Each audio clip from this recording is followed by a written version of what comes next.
Κατηγορία apps που χρειάζεσαι και δεν το ξέρεις. Λοιπόν, παιδιά, τελευταία χρησιμοποιώ συνέχεια αυτό εδώ το app όταν είμαι έξω. Γιατί ειλικρινά βαρέθηκα να ανοίγω Google Maps, να ψάχνω random καφέ, parking, ATM και τέτοια. Και αυτό βασικά σου εμφανίζει κατευθείαν ότι έχει κοντά σου πολύ πιο γρήγορα. Οπότε ανοίγεις το app, διαλέγεις απλά τι ψάχνεις, έχει καφέ, φαγητό, parking, φαρμακεία, ATM, γενικά τα βασικά που χρειάζεσαι όταν είσαι έξω. Και αυτό που μου αρέσει είναι ότι είναι πολύ απλό. Οκ, και εδώ είναι το πιο ωραίο κομμάτι. Σου εμφανίζει όλα τα κοντινά μέρη και βλέπεις και mini map από πάνω. Οπότε καταλαβαίνεις κατευθείαν που βρίσκεται το κάθε μέρος.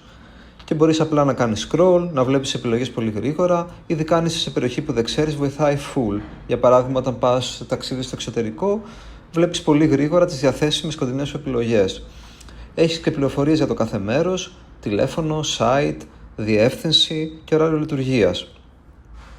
Επίσης, έχει και φίλτρα που πραγματικά βολεύουν πολύ. Μπορεί να βάλεις απόσταση, βαθμολογία, αν είναι ανοιχτό τώρα. Οπότε βρίσκεις πολύ πιο γρήγορα αυτό που θες. Λέγεται Fast Finder πάντως και εγώ το χρησιμοποιώ συνέχεια πλέον.